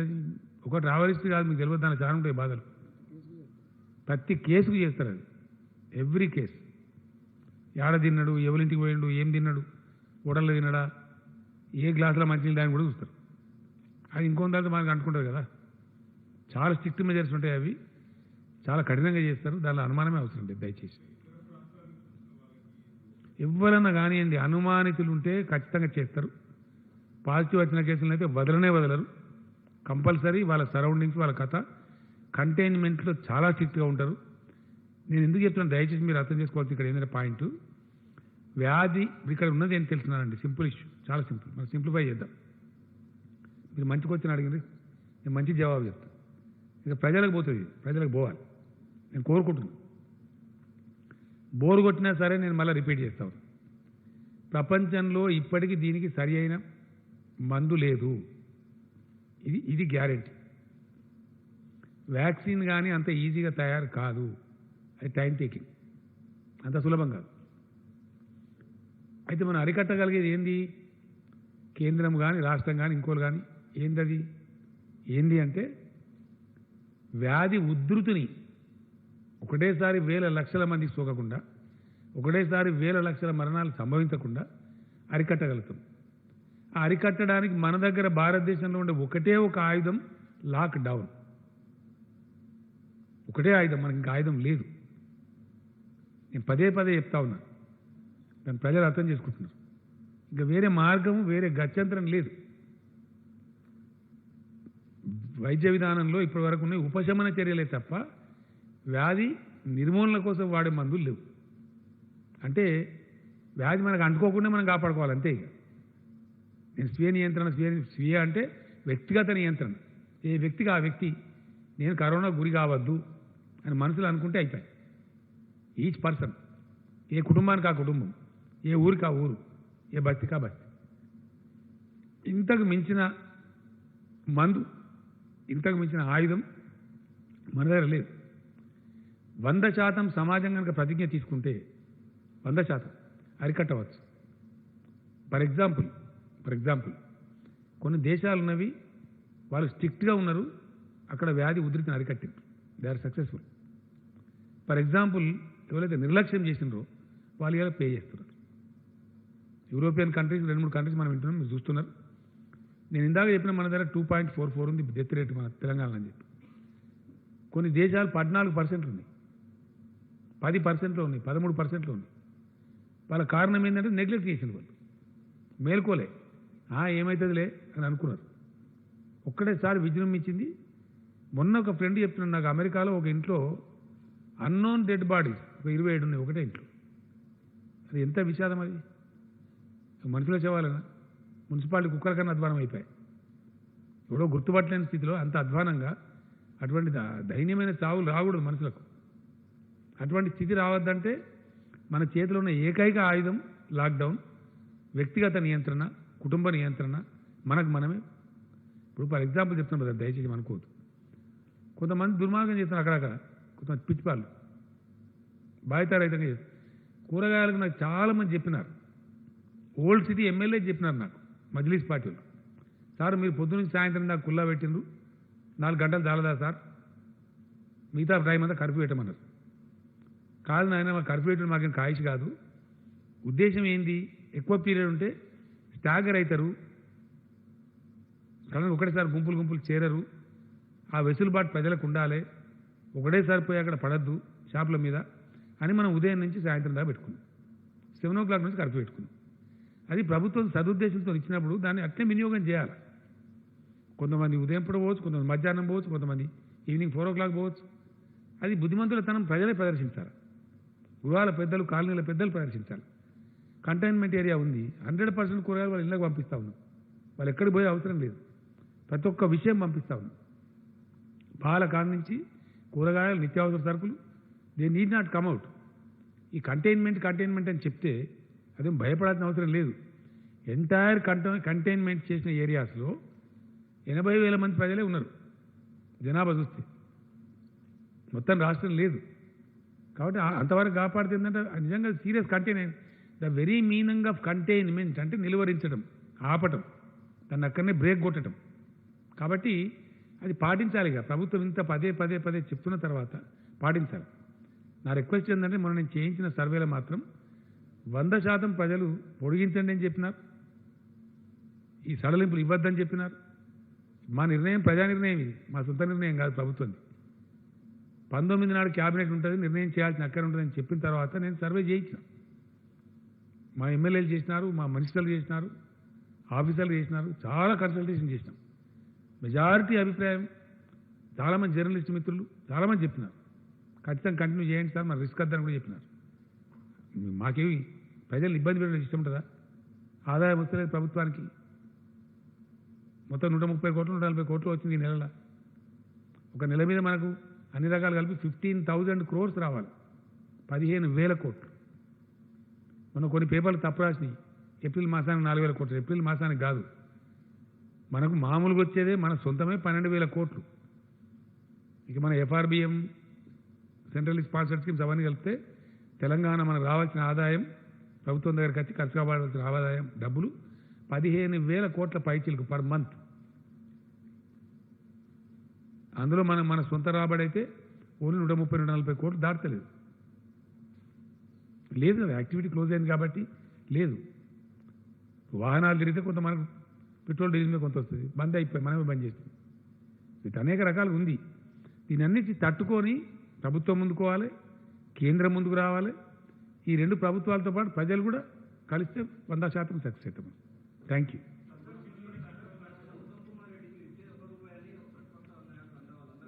ఈ గాల గురించి నేను మాట్లాడదలుచుకోలేదండి. నేనేమంటే మేము మాట్లాడదలుచుకోలేను కదా, నో కామెంట్స్. క్యూ కైకే వస్తా అదేం లేదు బ్రదర్, అన్ని అంతరా control. Old city new city ఏం తేడా లేదు, అంతరా కంట్రోల్నే ఉంది. కంటైన్మెంట్ ఎవరు ఉల్లంఘించినా చాలా తీవ్ర చర్యలు ఉంటాయి. No exemption for any religion anybody, no. లేదండి, ఏం ఆలోచించలేదు. Only May 5th we will take a call on May 5th. May 5th నాటికి ఉండే పరిస్థితులను బట్టి నిర్ణయం చేద్దాం. Thank you.